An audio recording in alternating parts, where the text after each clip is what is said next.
What's up, my little variables? Spectra here. I have waited too long to talk about a new Donkey Kong game.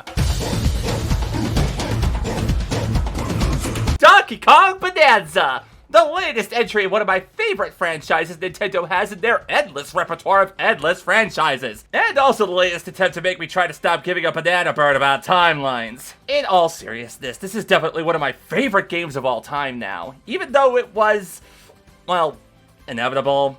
I don't know if you noticed this, but Nintendo's really bad at making bad games. Debatable. Who said that? Anyways, that does lead me to the main topic of this video though. I've wanted to do something ever since I started playing this game, and I need to make the voices stop screaming about it, so we're doing this. Which of the sub-layers in this game are the best? Well, I want to find that out by ranking every single one. Yeah, no, I told you the voices were screaming. And there are 17 sub-layers to go through to get to the planet core, so I'm gonna need some help. That's why I brought in a little assistance. So come on in!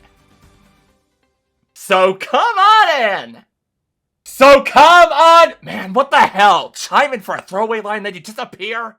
Hey, where are— Calm your britches, Spectra. I'm right here. Hang on, who's it? Oh god, there's a crab on my desk!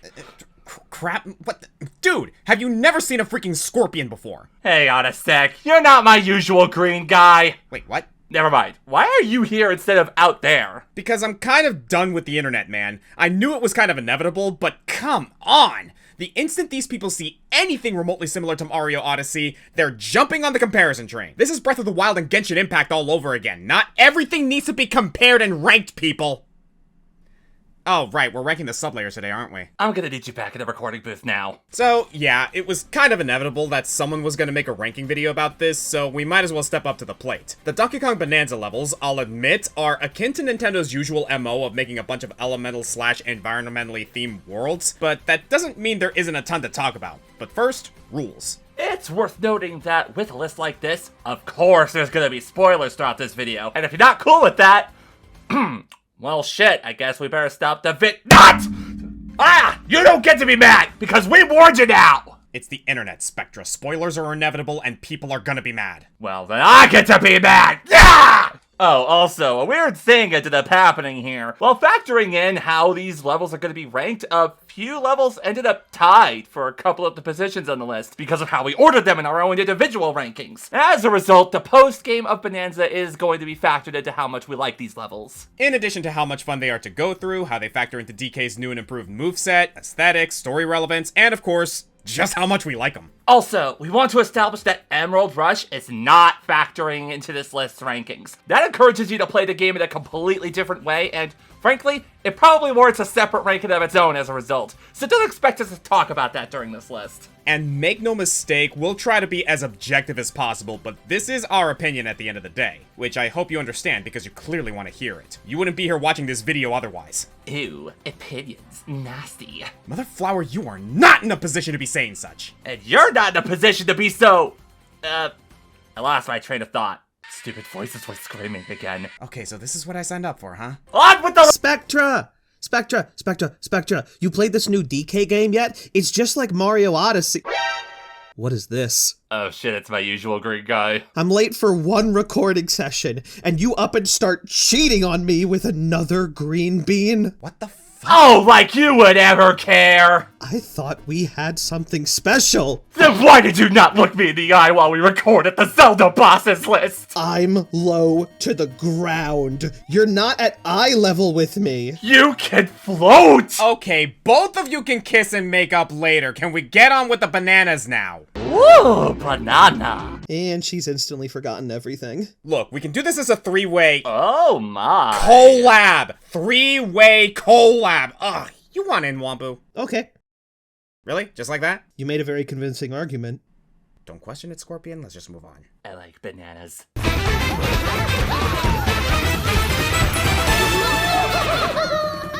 Wait, hang on. We're doing it like... Oh, got it.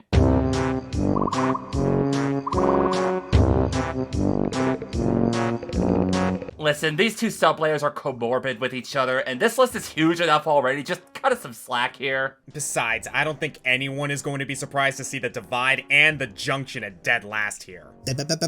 You mean the Junction and the Divide? No, the Divide and the Junction. But we rated the Junction slightly lower, so the Junction is first. But the Divide is the first one chronologically. But doesn't it just sound better if the Junction comes first? No, the Divide and the Junction, it just makes sense. Think for 1 second, why don't you? 6 of one, half dozen of another, you two. What are you on about?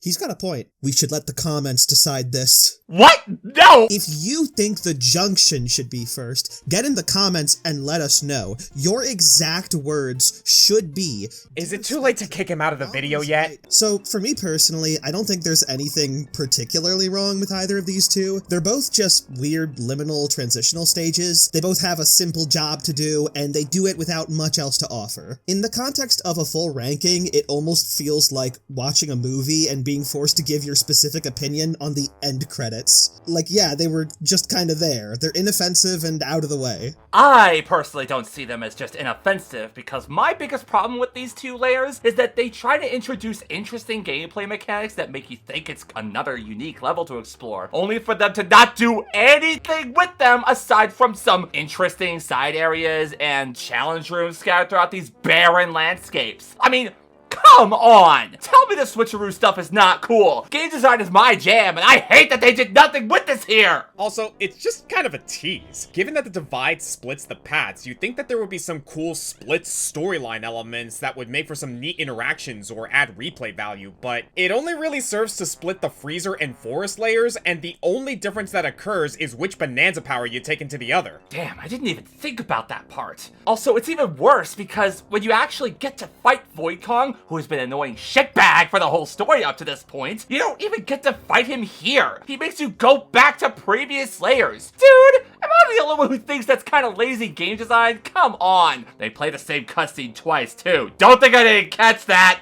Look, something has to land at the bottom of the list, and this is unfortunately how things have to be. Nothing personal, you guys. You serve your purpose, and, yeah, not much else. Bye. Hang on, credit where credit is due, though. At least it provides some unique challenges, and the Junction functions as a decent stage for when the story starts heating up. Even so, I could have used something a little less contrived. Split paths are fine, but seriously, commit to the bit if you're gonna do it. So, what are your thoughts on the split story of Fire Emblem Fates? Moving on! Wait, I got it. The Devunction. Seriously?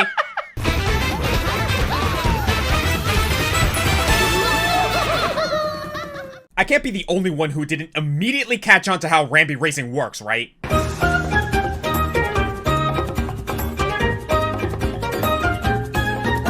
I mean, the only reason this is higher than the other two is because there's actual stuff to do. That being said, I could personally do without a whole layer being dedicated to an absolutely mid-racing minigame. It's less than mid. Anyone who thinks this minigame is good hasn't played it in post-game. You have not known pain and suffering until you play rowdy racing in post-game. I kept getting barrel blast flashbacks, seriously. Hey, I thought this game was actually alright. Really? No. Look, racing gets a higher spot on this list purely on the merit that we get to ride Rambi again, and the fact that there's actually something to do here in the post-game like Wambu said, but oh god. Yeah, the only thing keeping me from totally hating this place is the fact that you're not gonna stay here for too long. And that's not a good sign. Racing is, like the Divide and the Junction. Devunction. Divide and Junction! It's a bridge level. And much like others we'll talk about later as well, there's really not much to do here. You can go to some side areas, sure, but that's something all the levels can do. So we're not gonna give special marks for that. I think my problem with this place is, first off, if you want to, you can just skip the minigame and head straight for the trophy. But the other problem is that the controls for Rambi are ass. Seriously, if this is how racing is supposed to be, I don't ever want to become a person who races professionally. I don't know what it's called. A racist. A racer! Ay, Dios mío. Anyway, let's talk about the minigame itself for a moment, because Yeah, the fact that this is the main attraction of this place is disappointing to say the least. I'm all for minigames, don't get me wrong, but man is this boring. Unless you figured out that you need to ram into the dirt to build up meter to use for the liftoff terrain, you won't be making much progress in this race. It's not hard the first time, but as we mentioned earlier, the post-game race is... Bullshit! The post-game race is pure bullshit! Rubber-banding cheap-ass cheating bastards! Yeah, what she said. Fuck yeah! Less than 5 tries. I am kind of miffed. I'm not shocked, but I'm kind of miffed. Fundamentally, the racing game just doesn't feel like it's designed very well. It doesn't feel particularly fast, terrain interactions with Rambi are unintuitive, and the game seems inconsistent in deciding whether Rambi is about to ramp up a piece of ground or chew his way through it. From there, it's a matter of making it to the top of the trophy and moving on to the next layer. Also, this might be a personal thing, but does anyone else find it weird that, of all the ideas that they could have come up with to reintroduce Diddy and Dixie Kong, this is what they landed on? Don't they show up on DK Island, though? I mean, yeah, but you don't talk to them at all. It's fan service, nothing else. Also, we're not factoring DK Island onto this list, so don't look for the timecode. Well, I think I actually know what they were trying to do here. Way back during the N64 and GameCube days, we had Diddy Kong Racing, and before Rare got bought by Microsoft, we were supposed to get a sequel called Donkey Kong Racing, where instead of vehicles, you were racing on the animal companions with each one having unique powers. I think this was supposed to be a nod to what could have been, and what some very happy people in an alternate timeline must still be enjoying to this day. Okay, I'll grant you, that's pretty cool. Still, if this is the sort of gameplay I was to expect from such a game, maybe it's best that the idea remains shelved. Especially if Barrel Blast was anything to go by. Still hate that game. You guys remember the Bound Bowl from Mario Odyssey? I'll kill him! I'm gonna fucking kill him! Oh shit! Oh shit!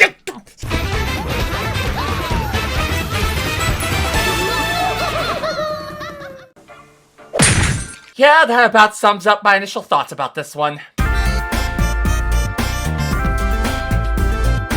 Aw, come on. I'm sure there's more to say about Hilltop Layer than that. Dude, this layer is boring. There's nothing to do here. I wouldn't say that. There's plenty to do. Yeah, like punch fractons in the face. Well, yeah, there's that, but there's also lots of room for turf surfing and...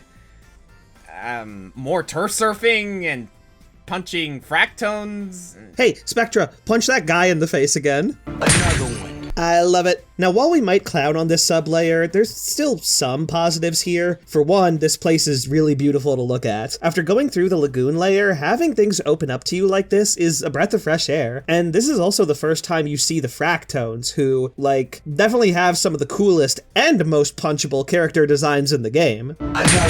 Rule of threes, that's the last one you're getting. I am gonna openly admit, though, that it took me way too long to realize that you can use the fractones as terrain and projectiles to solve certain puzzles. Ha! Same. By the way, speaking of terrain, you can make this place look real gnarly if you're a serial elephant bonanza abuser like yours truly. Yeah, you pretty much need to make your own fun here, and I think therein lies the big issue with Hilltop Layer. This feels like it should have been the first layer you visit after Ingot Isle. Between the fractones, the wide open space to explore, and the general lack of narrative progression, I feel like if Hilltop came before Lagoon Layer to help the player get their bearings with the game's controls and mechanics, the early game might have felt a bit smoother. Honestly, you kinda hit the nail on the head with that one. I mean, there's not even a boss battle in this layer. The only thing I could think of was that this was originally going to be the first layer, but then while QA testing the game, they realized that it was taking way too long to get your first Bananza form, and that kinda clinched it. That doesn't explain the fractones though, so maybe the other explanation is that since the Kong Elder was a thing, then... Hang on, don't the getaway tones appear in the post-game for Lagoon? Well, what's the excuse then? Come on, guys! And now that I think about it, this elongated speculation of ours makes more sense when you consider Nintendo's habit of level progression, usually starting with grassland, then water. Even so, Hilltop is still an early level, and on that aspect, at least it gets the job done. What about Cascade Kingdom, though? Okay, he's got a point. I win. Yeah, you win. Enough with the Odyssey comparisons! Either way, there really isn't much else to say about Hilltop. It's definitely pretty to look at, though, and hey, look at all that bluegrass! Hey, Scorp, what do you think their favorite music is down here, eh? Nope, not touching that one. Aw, I never get to make the funny references. Rhythm and blues? Hey! You know what? Let me get a swing at that fucking fractone.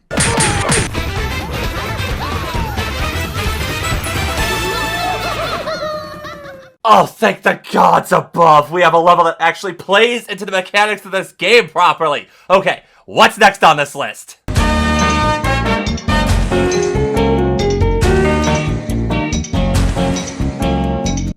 God damn it. Okay, come on. This level may be trash, but... Hey, I get it. Not what I meant! Too late. You're a funny guy now. Coming from you, I'll take that. Alright, I'll grant this place one thing. At least this place plays into the game's strengths. One thing I noticed for the last few levels we were talking about is that almost 90% of the time, they try to do something different that has little to nothing to do with the core gameplay loop, and it results in misery. Or nothing to do in it, Hilltop! Let that be a testament to how good the core gameplay is, mind you. So at least you're able to make some of your own fun here. That being said, that's the same problem as earlier. I'm gonna be honest, I don't entirely agree with that, and I'll get to why in a moment. That said, yeah, you do have to come to grips with the fact that landfill layer has you basically just digging most of the time. Which, by the way, don't think I don't respect that. I love me some digging in this game. Give it more dirt, I want to punch it. Who wants to bet she's a fan of Dig Dug? Who's a dig dug? I don't entirely agree with the place being boring either. Coming off a layer as atmospherically exciting as Tempest Layer, Landfill is immediately lonely and kinda claustrophobic. There's a real sense of anticipation when you first arrive here, even if said anticipation doesn't build to anything overly exciting. There are still plenty of things to explore, and you even get a cool segment where you discover the little village the Fractones managed to create down here. But I think the main factor holding this place back is how you really can't get your bearings very well. Unlike other layers where you can maybe get to a peak or a spire to get a lay of the land, that's basically impossible here. Yeah, instead you gotta basically kill the flow of your exploration constantly by checking the map. Which, actually, side note, can we just appreciate how amazing this map system is right now? I swear, this game took a page out of Metroid Prime for these maps, and I'm here for it. Too bad Metroid Prime 4 was such a disappointment. Are you kidding me? Do you have any idea how long we've been waiting for that shit? We've all been waiting for that shit, bruh. Hey, remember when we thought we were gonna get a new Prime game and then it turned out to be Fed? We don't talk about Federation Force. The fact that we had that little digression there should speak volumes about how little we have to say about this place. That said, I am going to give this place credit for one thing in particular. This is my go-to spot for gold grinding. Once you get into the post-game, you're gonna need a lot of Banandium chips between buying the banana maps and paying Grumpy Kong for his commissions. I ended up equipping the gold boosting items and then coming here with the gold upgrades for the Bananza powers, and I just went ham. Yo, we did the same thing, hell yeah, bro! See, this is why we're friends. I would have done the same, but I keep getting cucked by these stupid fucking squibs. Skill issue. Meh. Not much else to say. Landfill is filler, and I just made a pun. Moving on.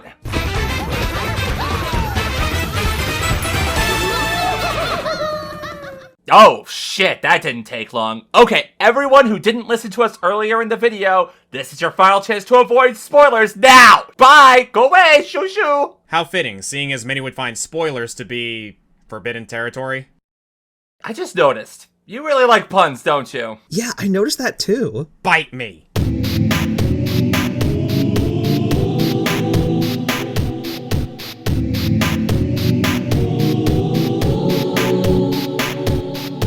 I didn't mean literally. Ow! Fuck around and find out, creep boy!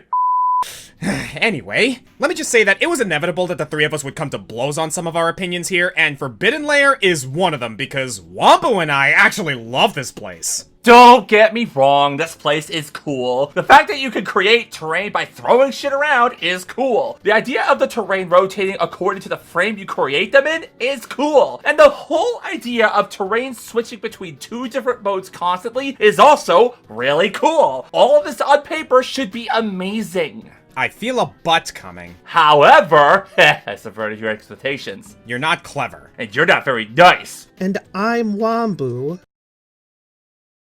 The problem with this layer is actually twofold. First off, the Void Kong fight. It's actually legitimately an annoying fight. I had so many stupid deaths in this fight just because he wouldn't stop spamming that stupid remote control of his. Also, I wasn't playing in co-op, but co-op trivializes the entire game, so I'm not gonna hold it against it. Personally, I found it to be a very interesting change of pace, seeing as most of the bosses in this game were pushovers anyway. But continue, Queen. And the second problem, you know what I'm about to say. These fucking boulder bastards!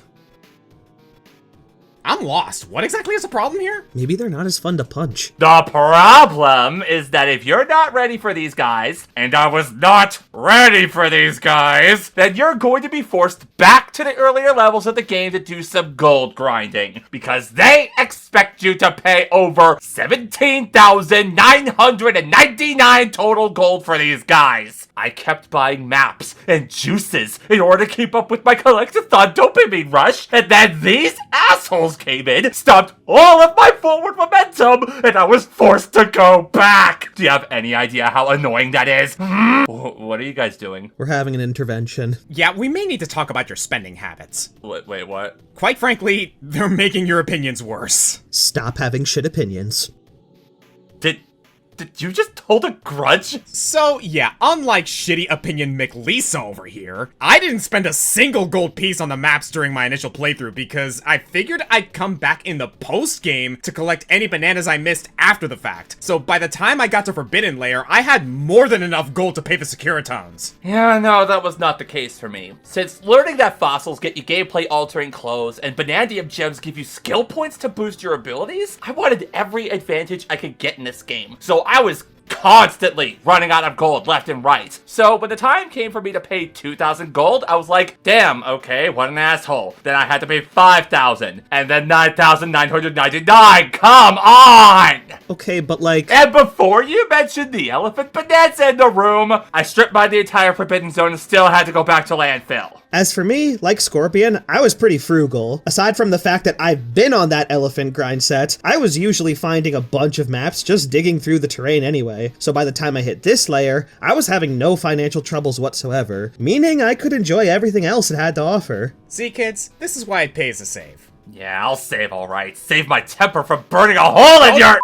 Assuming you don't hit a financial crisis like Spectra here, Forbidden Lair is super cool. The atmosphere of it's super intense for one, and it doesn't help having the Fractones, who've been uniformly friendly up to this point, constantly telling you to leave. But what really made me personally fall in love with this area was being able to throw walkway paths for myself. That shit was so cool when I first discovered it, and only got more fun as I messed around with it more and more. Talk about making the most out of a completely open space. I will say, financial frugality aside, I do see where Spectra is coming from at least a little bit. If you didn't take the time to grind up gold during your playthrough or spend too much on the stores, Forbidden Lair will stop you dead in your tracks. Once you get past that, however, Forbidden Lair provides one of the most unique experiences with the game's already expansive mechanics thanks to how the terrain behaves here. And I think what saves Forbidden Lair from being lower on the list is just, holy shit, dude, that twist reveal was so freaking cool! Yeah, Forbidden Lair has the advantage of being pretty short once you do have the gold on you, which makes it an appropriate location for this game's major plot twist. Plus, for what it is, this place is gorgeous and breathtaking. A perfect locale for the game's narrative climax. So,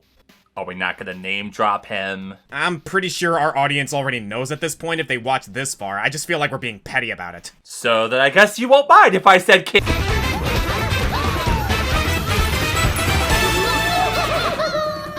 Cool.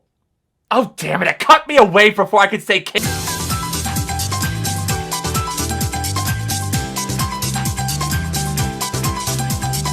I'm just gonna shut up now. Aw, sick! The vibes in this place are immaculate. Or at least they would be. Where'd the jams go? Probably locked away like we are. Seriously, we start this layer incarcerated in a jail cell. Yeah, but not a very good one. Hell, once you break out, the Fractones basically go, oh shit, you got out?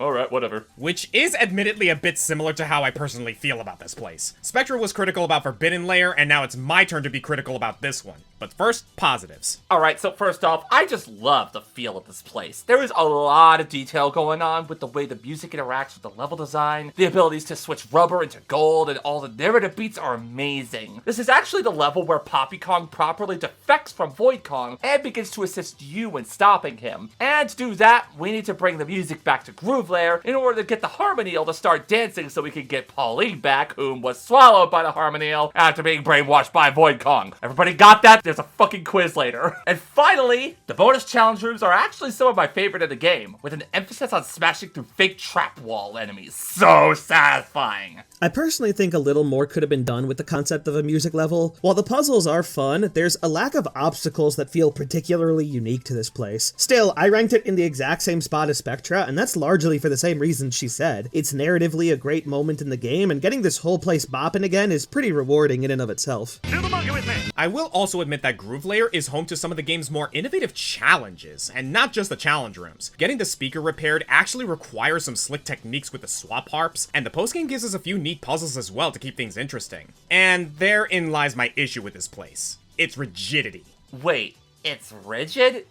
How? Well, compared to so many of the other layers in this game, Groove Layer leaves almost zero room for exploration and experimentation. A good portion of this layer is indestructible, leaving you pretty much set on the intended path to solve the challenges that the game wants you to tackle. It's emphasized even further considering that you start this place without Pauline, which at first I considered a nice curveball, but this place is pretty narrow even with her on your back. I suppose I could see where you're coming from, but I don't know. Honestly, I kind of respect the fact that Groove tries to do something different with itself, and succeeding this time. Throughout the entire game, you have this lovely fist-shaped hammer, and everything starts looking like a nail. You get to a new layer, you start smashing everything in sight, grabbing gems, and bada boom, before you know it, you thrash through another easy-ass boss. Groove Layer doesn't do that. It kind of demands that you stop and take a moment to realize you're in a different situation, and you can't approach it the same way as the others. For that, it has my respect. Speaking as an elephant main, it was kind of nice to have at least one layer that was largely immune to the Hollow Earth within Hollow Earth treatment. Okay, I'll grant you that, but what I won't forgive is just how trolled I felt when I entered this damn museum. I was going through this game and I thought to myself, hey, I'll probably be satisfied just collecting the bananas, and I probably won't bother with the fossils. What does Groove Layer do? It locks one banana, one singular banana, behind a paleontological shopping spree. Suddenly, I found myself dragging my furry butt back to the previous layers again, just to dig up every fossil and purchase every costume piece because, of course, my completionist pride wasn't gonna let me put this damn game down until I snagged every last freaking banana. And now you know. Know what? How I felt in Mario Odyssey with that fucking Toadette! Okay, first of all, fair enough. Second of all, stop with the Odyssey comparisons! Never! I still like Mushroom Kingdom. Oh, hey, me too. You know what? Never mind. Let's move on.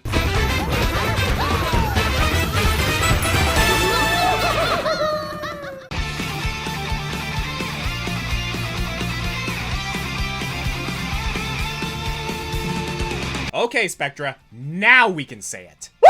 King K. Rule. You took the wind right out of my sails once again, Wombo. Oh, you mean like when you cheated on me? Okay, jeez, I'm sorry! Dude, she can collab with anyone she wants. I know that, but at least communicate if you're gonna replace your green boy like that. We could be Polly Green. Oh my god, no. Okay, so as we said back in Forbidden Lair, the big reveal that Void Kong accidentally woke up King K. Rool was both really hilarious and also a massive mindfuck because, like, I'm sorry, but dude, where have you been? Rotting at the planet core, apparently, because damn, he's been down there for a while, if that statue and the Kremlings are anything to go by. One of the big things about the enemies you fought throughout the game were that a good majority of them were manifestations of Void Kong manipulating Bananza Gold to create monsters that worked for him. But finding out that these creatures were templates from the Kremlin crew when you start fighting recontextualized versions of these same enemies, I swear, it's shit like this that makes me geek out about game design, man. It also helps that the planet core serves as a tough-as-nails gauntlet that pits you against these nostalgic ne'er-do-wells. With King K. Rool hell-bent on obtaining the Banandium root, and the Kremlin crew standing between you and the cacophonous crocodile, every single one of your skills are put to the test here between the basic platforming, the demolition, as well as your Bananza powers. As you build up to the confrontation with the king, you're given a number of sectioned-off platforming areas, with each one actually being divided into its own sublayer within a sublayer. Hell, you could probably do a ranking of all the sublayers contained within the planet core. And now that I say that, number 10. No!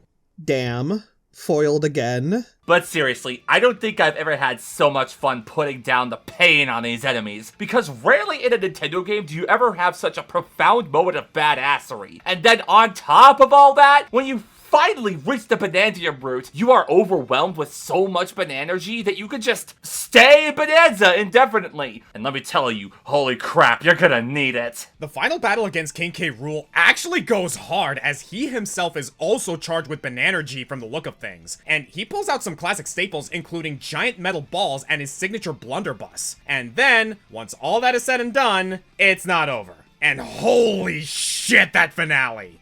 Let me tell you, I was already spoiled about Gang playing Galleon coming back for this game, and I absolutely loved the rendition of it here, don't get me wrong. But what I was not ready for was to end up in New Donk City and K. Rool starting the Rotpocalypse. Okay, even I'll admit, that was a pretty good play on words. Thank you! But for real, everything about the Planet Core works to make a spectacular finale to such a spectacular game. It even sweetens the deal with a final challenge a la Darker Side of Mario Odyssey, and goddammit, now I'm making Odyssey comparisons! One of us, one of us, one of us. Okay, you guys are sounding creepy there. That said... It's just that, well, that's exactly what it is. A spectacle. There's not much else you could do here. It's a straightforward level with very little room to stray off the beaten path, with the exception of that wonderful 8-bit Donkey Kong fossil. But that is the only thing keeping us from ranking the Planet Core any higher, because the role it plays doesn't fit the role of the overall game as a whole. Exploration, creativity, and free roam. Even so, it was given a job and it performed it with...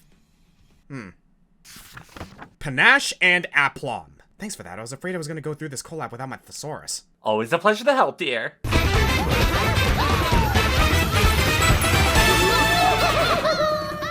Wait, what the... Oh, are we at the beach again? Yep.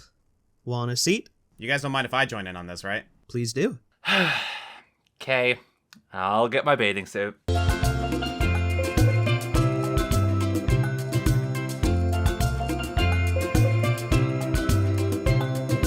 Dude, you really ranked this one high, Wombo. Sure did. You mind explaining why? Sure do. Please do your job.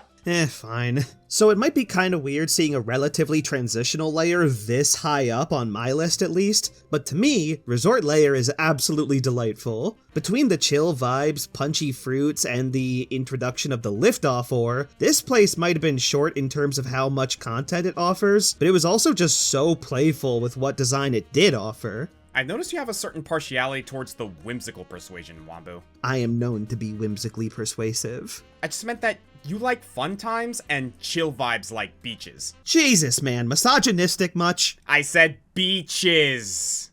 Oh, yeah, you're right. So, that's a square watermelon, right? Yep, it is. Taste is the same, but I appreciate the novelty. Huh, neat. This place seems pretty big, actually.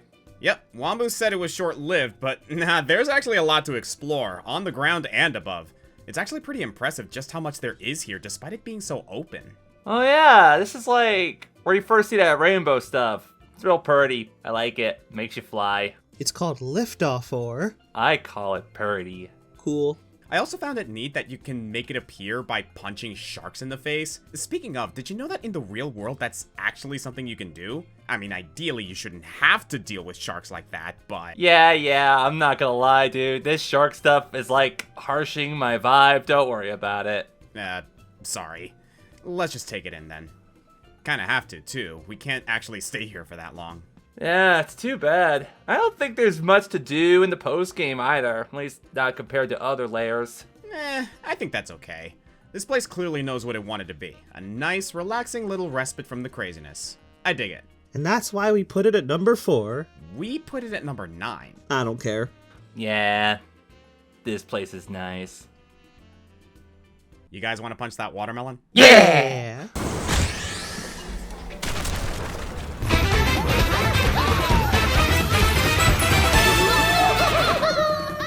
You know, with all the stuff we talk about regarding this game taking place entirely underground, I'm legit surprised we haven't seen a more traditional cave yet in our it's the first fucking level, isn't it?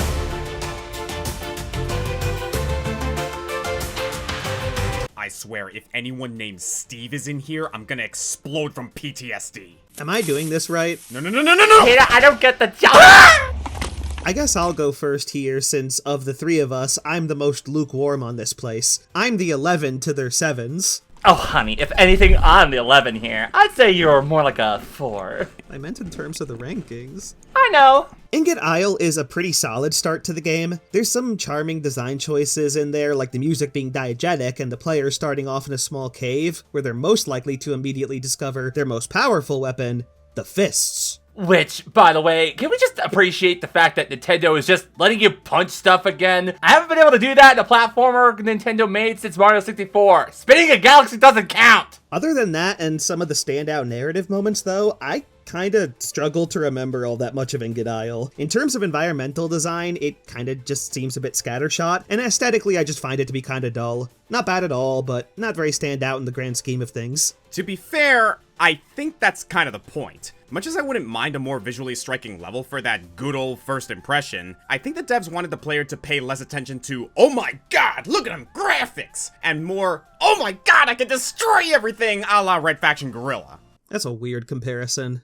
How is that weird? That's just so random. You're not even on Mars in Bananza. That was your takeaway? Guys, you can literally destroy everything. Also, What the hell is he talking about? Do you see it? Is it pronounced Guerilla? Is it Spanish for Bananza? Or maybe it's Galara. It's Elvish. La falta de respeto y la audacia de esos mensos. I admittedly have a lot of respect for Ingot Isle, specifically the cave-in. Sure, the starting section is perfectly serviceable, but there is definitely more to do later on once you're done chasing Void Kong and K-Rool. After all, much like Mario No. Galaxy, Oh. you have a post-game to go through after the story's over, and the first thing you do is a damn time skip. Apparently when you get back to this place, the Banandium root has spread its tendrils through the entire underground, and it's showing up on the surface now too. It's a Banandium gold rush, baby, and Grumpy Kong is heralding the charge with Poppy Kong. There is a lot to do now. Bananzas give you access to new areas with new bananas to find, and you can give Grumpy Kong your gold in order to get some neat little stuff, like a combat gauntlet with most of the enemies, a boss rush with harder versions of a lot of the bosses you fought throughout the story, and my personal favorite,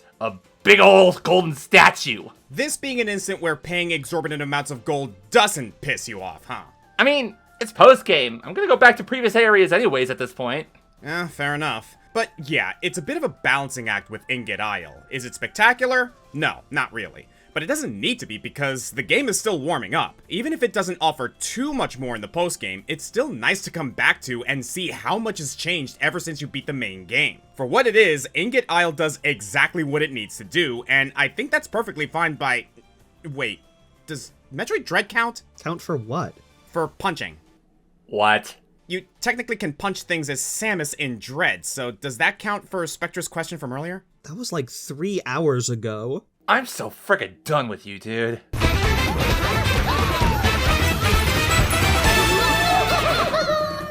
So, Base Breaker? Base Breaker.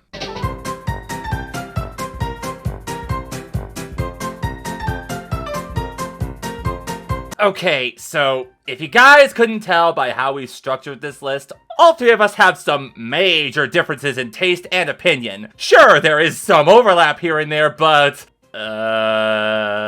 Feast Layer is my favorite layer in the game, and yet it got dragged all the way down to number 7. Meanwhile, I wanna die. Huh? Aren't you technically already dead? And that's okay, because our differences are what make us a family. You accused me of cheating. How are we still on that? Alright, let's start with Wambu, cause you definitely have things to say about it. I hate it here. Well said, let's move on so we don't have to. No, explain. Damn it.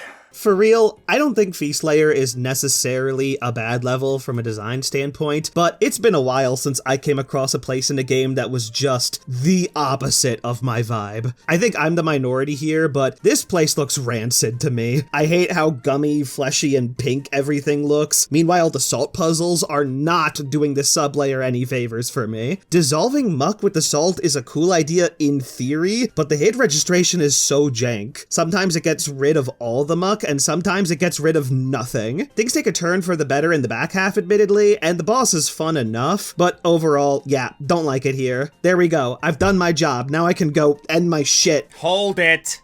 Okay, no, I actually can't argue with that. Those are actually some legit criticisms. Devil's advocate, though, I will agree that the salt mechanics are definitely not up to par with the rest of the game, but to be fair, the whole thing can be a little jank sometimes. Have you seen how weird the climbing is in this game? Also, the rest of the park is actually really cool. This is the only sizable area you get after you get all of your Bananza powers, and they really make good use of it.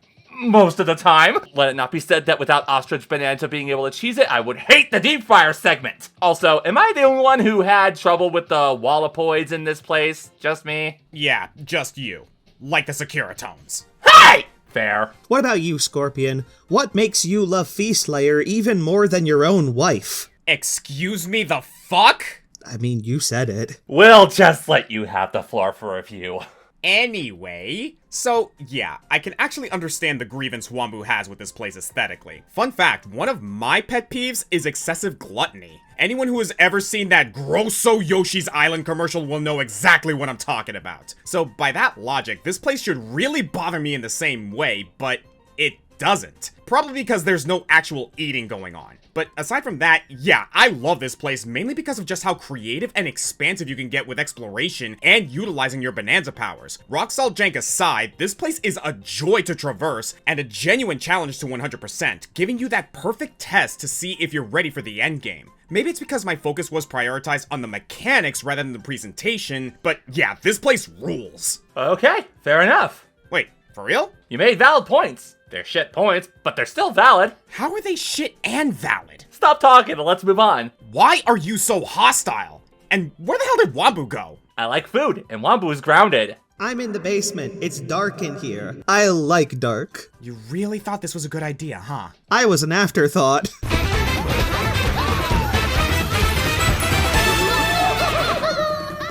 Let it never be said that we don't enjoy our greens as a palate cleanser.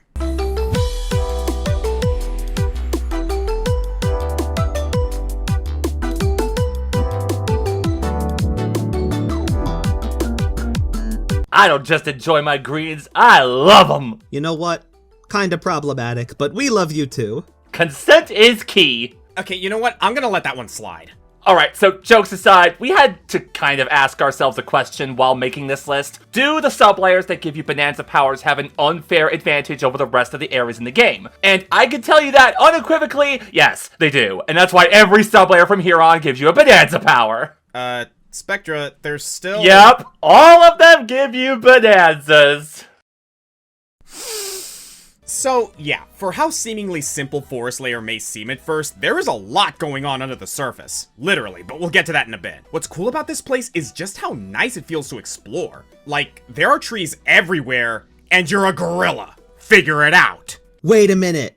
I just got the Red Faction gorilla joke. Took you long enough. Oh. Then things get creative with the acorns that you can throw to make pathways to far-off areas, and the munchoids, which makes for some very clever puzzles and obstacles. Actually, that's something I did notice about the layer starting out. It's very difficult navigating this place when you first get here. There is poisonous water everywhere, and thankfully it doesn't kill you immediately, thank God. And hell, there's even some shorts you can buy that reduce the damage you take from it. But you're still stuck trying to circumnavigate this place by staying on the treetops. For the most part, starting out, the only way you can do that is with the aforementioned acorns that grow vine bridges when attached to wooden terrain. And most of the enemies in this layer can fly, so you gotta hit them from far away most of the time with chunks. That being said, once you get through all that... Is it finally time to address the ostrich in the room? Really? That's not even how that phrase goes. It's not? Oh, my bad. Anyway, once the ostrich Bananza is obtained, the whole layer opens up a lot more. Sticking to the treetops becomes a whole lot easier without being totally trivialized, thankfully. And once you get past initial annoyances like that and the random thorns spawning out of the ground, there's a lot to like here. The whole place is united with the Eggshell Hotel in the center, giving this place more of a sense of community than some of the other layers, and just making the level feel a lot more lived in. Yo, you want to talk about cheese in this place? Get the glide ability as soon as you get ostrich. And this makes it all the more rewarding once you deal with the issues plaguing this place. Traveling down to the lower half of the forest layer, you're met with a treacherous swamp that doubles as a great test of your new ostrich powers. Plenty of enemies to take down and lots of tricky platforming to pull off, and it's all very satisfying. I also want to point out that Abracadabra might be the first boss you deal with in this game that might actually give you a bit of trouble. It's not really difficult, honestly hardly any of the bosses in DK Bananza are, but having a battle that spans a large portion of the level is pretty thrilling. One last thing I do want to touch on is that I don't think we really mentioned bonus rooms a whole lot in this list because every layer had them. But god damn it, guys, you did not need to make a callback to Donkey Kong Country 2 with Bramble Blast, but you did. You did, and it's glorious. It's a little bit frustrating as well, but it's so good, I don't care. So yeah, this level's pretty great, though it does still feel a bit like poison on top of a chocolate cake, and we all know how that goes. Honey, I'm home. I brought you a chocolate cake. Oh, my favorite. Wait, you're not my pretend husband. Hey, honey, I'm home. ¿Me estás engañando? Why does this keep happening? Okay, no, we're not doing this again. Moving on.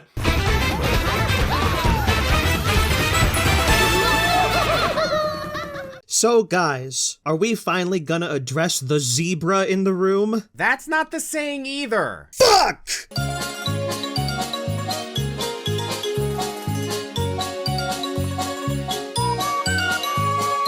Alright, so, fun fact actually. I'm a huge fan of contrast in game themes. Freeze Flame Galaxy was actually one of my favorite levels in Super Mario Galaxy due to the fact that there are literally fire and ice segments in one level. And there's also this really cool thing that happens in Castlevania Order of Ecclesia where you're going through a normal overworld for most of the game, but at the very end, you get to explore the whole ass castle in a magnificent callback. So Freezer Layer tickles that love of contrast in much the same way for me. It starts out with this blizzard that is so strong, you can't see a thing. But by the end of the whole thing, you're literally in the pits of hell. So, is that lava or melted chocolate? I honestly can't tell. I don't know. I know how we can test it though. Yay! Tastes like burning. Melted chocolate lava. There we go. Damn it, now I'm hungry. We were literally at feast a minute ago. Doesn't mean I don't want dessert, which is perfect because admittedly the fact that the community of the Freezer Layer is a bunch of zebra confectionists just tickles me. And yeah, this place delivers on that visually. Swirling snow with scoops of ice cream igloos, decorated mounds of frozen treats, all culminating with the piping hot swirls of molten chocolate. All of which makes for some cool navigation thanks to your ability to take the snow and cool off the lava lagoons. It does admittedly lack some of the organic design elements I praised in Forest Layer, and I'll be honest, I did not enjoy the mini ice cube puzzles. Fuck you, they were easy. Point being, I think Freezer ended up landing a little higher off its generally higher peaks, like how thematically strong overall it is, or that rehearsal level. I liked that part. No, that rehearsal was awful. I hated it so much. Spectra, it's fine. It's chill, okay? I'll run around really fast, and you can have all the mini ice creams, deal? You know what? I'm not even gonna argue that. Touche. And one last thing I'd like to bring up. Can we all agree that Zebra Bananza is fun as hell? Okay, Zebra Bananza's theme is fun as hell, right? Seriously, work with me! Yeah, it's pretty good.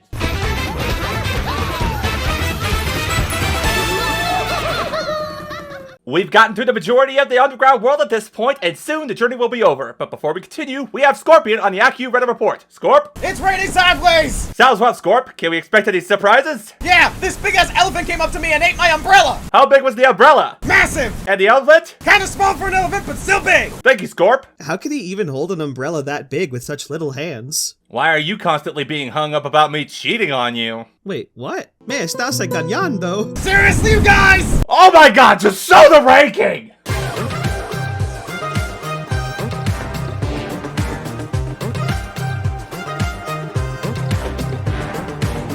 Yet another Bananza layer reveals itself, and it's arguably the most powerful of all the Bananzas. Or at the very least, the most fun. No, you got it right. As much fun as the other Bananza powers are, Elephant Bananza is kinda busted. And it's used perfectly in this level. In fact, I think this might be my favorite layer in terms of narrative cohesion. This sub-layer actually has its own self-contained story going on, and it kind of feels like an episode of a cartoon show. What show, Stormhawks? Wombo, use Heatwave, he's a bug type. Wait, no! When you enter the Tempest lair, you're being stalked from the shadows by what the game calls the Sinister Bluster Wing. All throughout the lair, you end up fighting this thing multiple times, until you eventually put the pieces together of who this thing is. The level atmospherically is super intense the whole way through. You start out in the middle of a big rainstorm, and then the underlayers are full of burning oil that drips from the ceiling. It's another slight contrast in climate, like with the freezer layer. I think my favorite part about the lair is actually the hot springs. This entire place is very intense, like Wombu said, but once you reach the hot spring, it's super relaxed and chill. You know, just like the resort lair. You can just sit in the hot springs and drink it all in while the hours pass you by. Were we supposed to do something? Yeah, getting me a hyper potion because this hurts! Meh, skill issue. Anyway, I also gotta give this layer credit for the challenge provided. This place is massive with a lot of really neat obstacles to tackle for bananas. You got the oil pools that you can excavate with your elephant trunk, you can hitch a ride on these rails with the ammo from your elephant trunk, the underground layers have oil rain that you can take shelter from using chunks from the environment or the chunks from your trunk, and have we mentioned yet that this place absolutely knocked it out of the park utilizing the Bananza power? I don't think you said elephant trunk enough times. You did not mishear Scorp earlier. You could suck up the burning oil with your elephant trunk. And actually, can we talk about those elephants? Because I think the fact that they're weather forecasters is extremely clever. A lot of the animals in the underground world have very interesting motifs, with ostriches being very hospitable, elephants can somewhat predict the weather, and zebras... Okay, I have no idea why they make ice cream. Do any of you know what that's a reference to? You got me. I tried looking it up earlier and I found nothing. Maybe it's because you can make ice cream swirls, and swirls have stripes like zebras?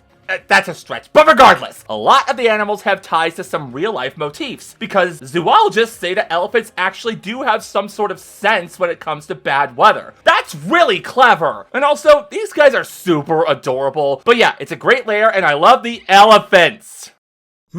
Oh, yeah, I agree. It's an awesome level with neat obstacles, intense atmosphere, and my personal favorite Bananza in the game. It's great. Sorry, I guess I wasn't saying much there for a while. And what about the elephants? What about them? Aren't you gonna do that one saying you keep trying to do? What saying? Okay, he's doing this on purpose. Also, it's pronounced zoologists. Shut the fuck up. No one fucking asked you.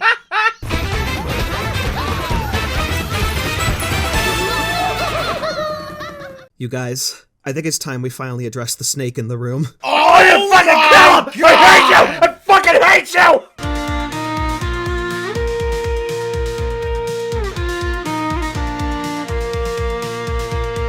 Radiance Layer is the final Bananza level of the game, and it's thematically a super cool one, all having to do with the contrast between light and shadow. Like Tempest, it's super diverse in terms of its general climate, but it's all unified through this very crystalline visual style the whole layer has. It's those very crystals that are the stars of the show, however. While most of the layer is very glassy with its bluish color, there's also these bright green crystals that shine so brightly that it influences a huge number of things in this layer. Right off the bat, the first enemies you fight are actually these scorpions that are seemingly completely invulnerable to your attacks. Here, let me show you how you fight them though.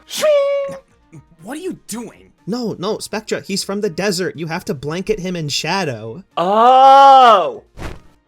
Okay, this is profiling and I don't appreciate it. Joking aside, this is actually the main gimmick of the lair. Throughout the entire level, you regularly come across enemies that are either indestructible or as fragile as glass. Purple ones being vulnerable to light, and the red ones the inverse with shadow. It's a super cool concept that flips the entire concept of the gameplay on its head. It's once again a situation where you can't just settle into a groove, much like with Groove Lair. It's not just the enemies either. You got platforms that shift between solid and gas depending on the light. You also have switches that need to be activated with light ore, among other clever challenges. Gamers, especially Nintendo gamers, are no stranger to light puzzles, but DK Bananza manages to do something unique with it. And at least on your first time through, it's all framed through the reactivation of this layer's synthetic sun. That's right, we've got fake sun on top of Hollow Earth within Hollow Earth now. Oh, that's a convoluted joke. And yeah, a fake sun, owned by probably my favorite of the 5 animals in the underground world. And I don't know, there's just something so gratifying about making your way through this place while it's in such a darkened state, and coming out on the other side in a beautiful sunny desert. The first time I saw this, I thought I legit might have entered a different layer for a second. The difference is, quite literally, night and day. Wow, that was a very Scorpion thing for me to say. Hey! And one last thing. How are we feeling about Snake Bananza? It's definitely got its uses, and if you know how to take full advantage of the gaze and the meteor punch, it's incredibly powerful, but I still think this is the weakest Bananza objectively. Personally, I still think it's better than Zebra, though. Oh, actually, I do have one thing to point out. A lot of people seem to have been theorizing that the Snake Bananza was actually intended to be the second to last Bananza, and Elephant should have been the last since Snake ends up right next to the ostrich in the selection UI. But I think I have a better explanation for why they did that. And that would be? One of the best techs you can do in this game is high jumping with the snake and then immediately going into ostrich to get some sick airtime, allowing you to cover ridiculous distances in nearly any sublayer. I think the devs knew about this tech and put the Bananzas next to each other so that it's much easier to pull this off. But hey, that's just a theory. A game! No! Theory.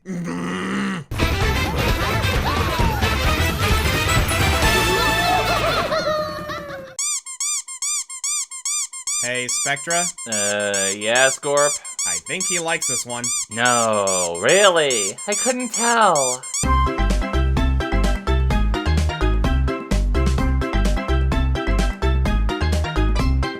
So, we reached the final Bananza layer of the list, and the first true layer in the game. Yeah, no, fuck you. Ingadile Cave-In doesn't count until post-game. Hell, the elevator only takes you up to this point during the base game until the campaign is over. So, yeah! First layer, it counts. It's okay, Spectra, we weren't going to question you. That was more for myself than anyone else. I have a problem. Lagoon layer! Oh, wait, we already revealed it, didn't we? Do you want to talk about the Lagoon layer, Wambu? I really badly want to talk about the Lagoon layer, Spectra. Who wants to talk about the Lagoon layer? Hey, don't fucking baby me, I'm a grown-ass man. Get the treat, Wambu! Lagoon layer! Might have landed in second place in the overall rankings, but it is my personal favorite layer in the game. Do I feel a little bad implying that the game peaked early on? No, actually. Lagoon Layer is wall-to-wall delightful. I love the colorful beachy vibe, the way it puts such a focus on texture-based problem solving, and is very playful in that lane. And I especially love the whole theme of this place. It's a real plastic beach kind of vibe, where dirt and scrap is recycled into a legitimately nice and livable area. Of course, Plastic Beach the album doesn't exactly advocate for its own plasticity, but this game offers an optimistic take on the concept, and that's really cool. Okay, first of all, appreciate the reference. Second of all, strangely fitting. It's kind of funny how these guys are able to repurpose all that trash, though somehow landfill is still a thing. Stupid humans polluting the planet. But for real, this place has loads to do and is a blast to explore from the get-go. Lots of nooks and crannies to bust into, an open enough area to really get a feel for Donkey Kong's new controls. Holy shit, did I actually... I didn't know you could catch those. And some of these bananas require some really clever solutions to obtain. This all gets better in the post-game once you have all the Bananza powers at your disposal, turning this plastic beach into a gorilla's dream playground. You know what? Actually, speaking of the Bananza powers, do you mind if I rant about something real quick? Kinda, actually, yeah. She's gonna do it anyway, just let it happen. Fine. So, up to this point in the game, your companion is still known as the Odd Rock. They're really good at making this character cute, but also kind of mysterious up to the very end. The reveal that the Odd Rock is actually Pauline is handled very well in this game and would have made for an excellent twist. Had Nintendo not completely spoiled all of it on not only the advertising leading up to the release of the game, Pauline is right there on the cover art of the game! Come the hell on, guys! Ah! You good? No! But yeah, Lagoon is wonderful for absolutely every reason. I understand why it's not number one. I'm more of a Demon Days guy anyway, but I'm happy it got to place this high. Before we get into what beat it out though, some honorable mentions. Excuse me, the fuck? Well, but we did a worst to best ranking list. There's nothing to mention. You mean you guys weren't gonna rank the Bananzas individually? Okay, you need to see a therapist about this fixation, dude. This is probably the hardest one to use, but only because you suddenly control like Sonic from Sonic Forces while you're running. Still a lot of fun to use when you're running in a straight line. A bit of an underwhelming power, especially for the last Bananza power you get, but it's still pretty fun, and a big snake with muscly arms is hilariously cursed. Stupidly overpowered when paired with the Sneak Bananza, but the fact that you could do bombing runs with this thing is kind of a game changer once you learn how to wield this thing effectively. It's basically just more Donkey Kong, but it's old reliable for a reason. Extremely powerful, way more fun than it has any right to be, and the power-ups for this transformation are insane, especially Gold Punch. Looks like it's finally time to acknowledge the elephant in the monkey. That's it. I'm fucking done. My fucking god!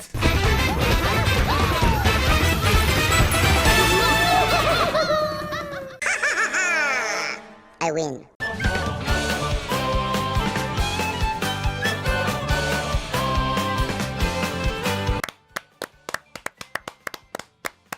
I was super subtle about there only being Bananza layers from this point on. I'm so smart and so cool, you guys are just big fooly fools. Okay, calm down, Francisco. We all knew that this was coming. I fell for it. I'll take that W. You didn't fall for shit. Don't take this from me! So, yeah, Canyon Layer may seem like a strange pick for number 1 since it's your bog standard mountain level at first glance, but let's think about this for a second. It's a mountainous area, and you're a gorilla who can punch rocks easily and climb things really good. If Lagoon Layer was a gorilla's playground, Canyon Layer is the goddamn jungle gym. Not to mention this level is frickin' huge! Hilltop Layer may have been the level that opened things up a little, but this place was flat and empty and boring and I don't want to talk about it anymore. Canyon, by contrast, is packed with so many things to do. It has a large number of caves to explore. This level introduces the minecarts to the game, and a lot of the areas are sectioned off from each other, requiring you to use these minecarts. Well,